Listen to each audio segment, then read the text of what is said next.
Perbuatan maksiat itu ibarat api, sementara kegelapan ibarat asapnya. Laksana orang yang menyalakan perapian di rumah selama 70 tahun, bukankah rumah tersebut akan menjadi gelap dan hitam?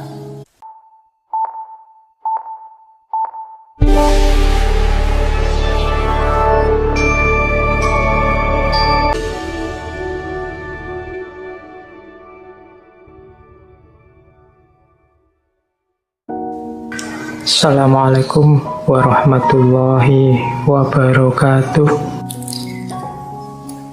Baik, saya tutup dengan beberapa quotes. Kalau sudah quote, kalian sudah melek saatnya. Sudah mau ditutup. Ini menarik. Ada kalimat dari Robi'ah, istighfar kita membutuhkan istighfar lagi. Aku beristighfar kepada Allah dari ucapanku, aku beristighfar pada Allah. Kita, kata Robi'ah, diminta mengistighfari istighfar kita. Kenapa? Istighfar kita selama ini banyak palsunya. Setiap hari, mungkin setiap habis sholat kita astaghfirullahaladzim. Kadang-kadang kaget pun yang keluar dari mulut kita astaghfirullahaladzim. Tapi istighfar kita tidak ada yang serius. Buktinya apa? Istighfar rutin tapi dosa juga jalan terus.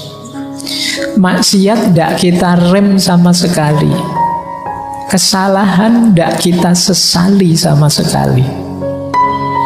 Maka kata Robi'ah, aku beristighfar dari istighfarku sendiri. Istighfarku ternyata isinya bukan aku bertobat pada Allah, tapi justru istighfarku seakan-akan meremehkan istighfar itu sendiri dengan jalan dosa yang jalan terus, kekhilafan kemaksiatan yang tidak pernah aku sesali. Ini quotes pertama dari Robi'ah.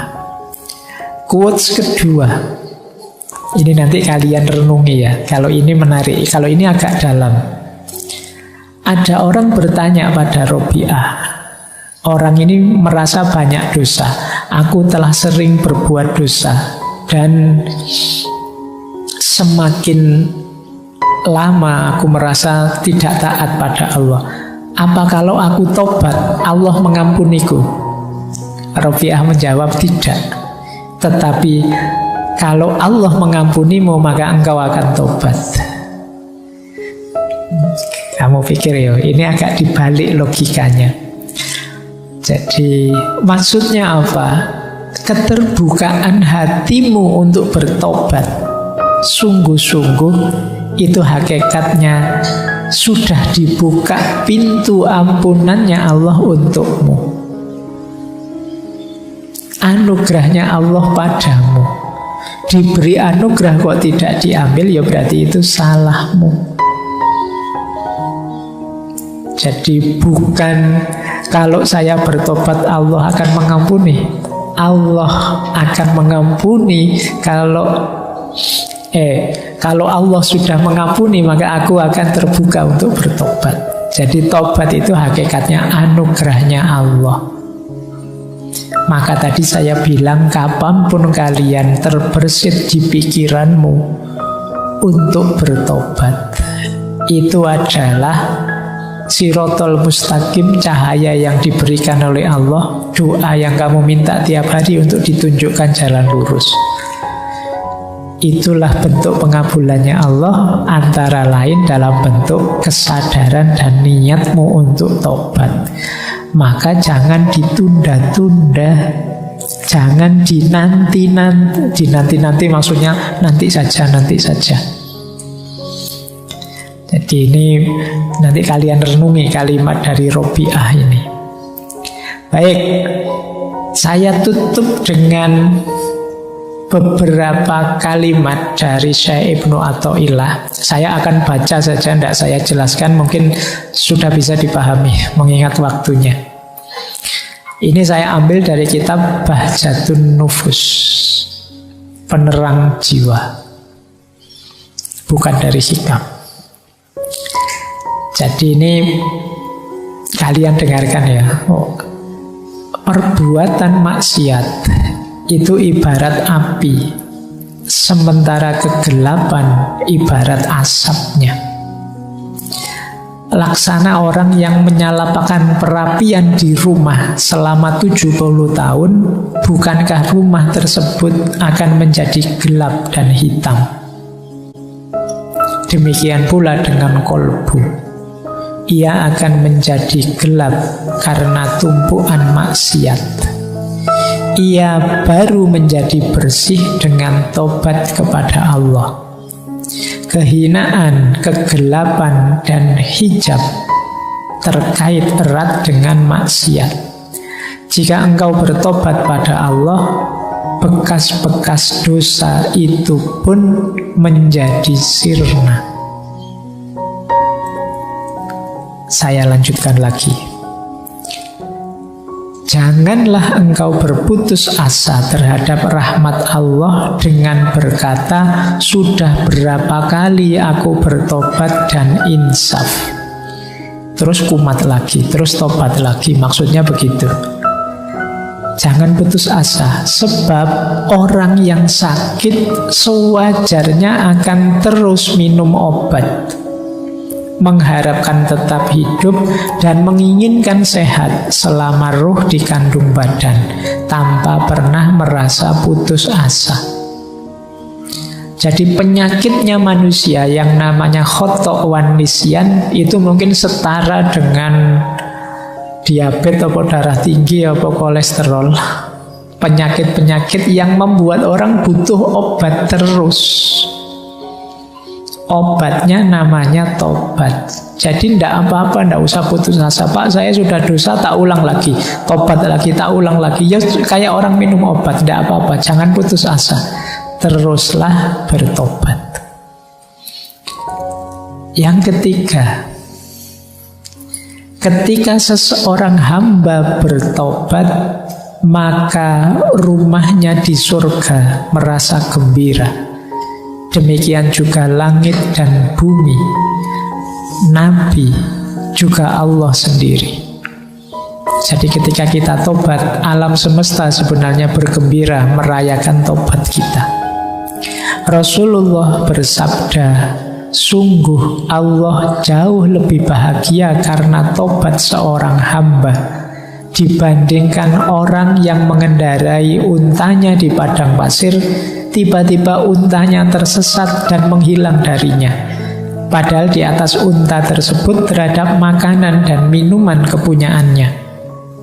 Akhirnya ia putus asa dan mendatangi sebuah pohon untuk merebahkan diri di bawah naungannya. Ia benar-benar putus asa dengan untanya. Ketika ia dalam keadaan demikian, tiba-tiba unta itu berada di hadapannya.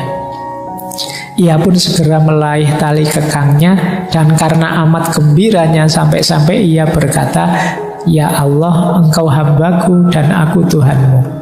Ia salah ucap karena luapan kegembiraannya. Ini hadis riwayatnya Muslim.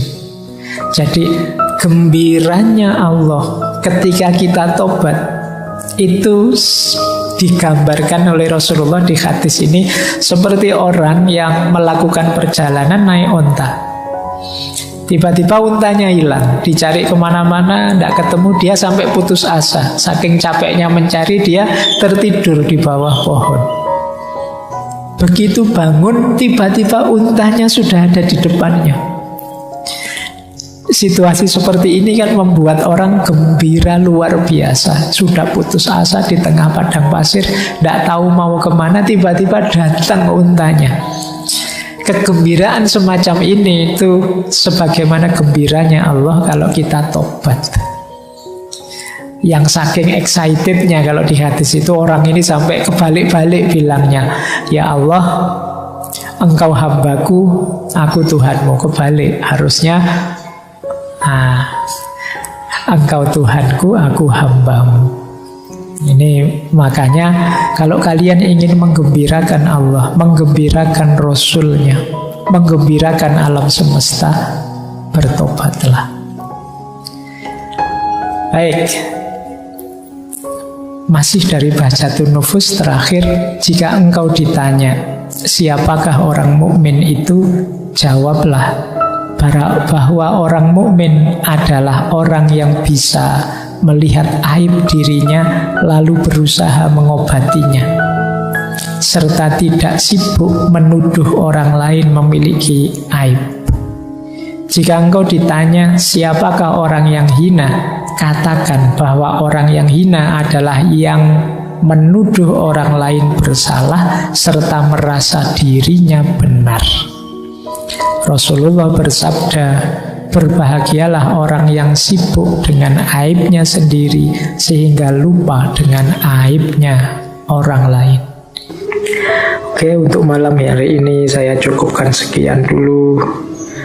Mohon maaf kalau ada yang kurang berkenan, mungkin 1-2 kekurangan apa, mohon dimaklumi. Kalau ada kekhilafan, kealpaan yang teman-teman ngerti benernya seperti apa, ya silahkan disampaikan. Kurang lebihnya mohon maaf. Wallahul muwaffiq, wallahu a'lam bissawab. Wassalamualaikum warahmatullahi wabarakatuh.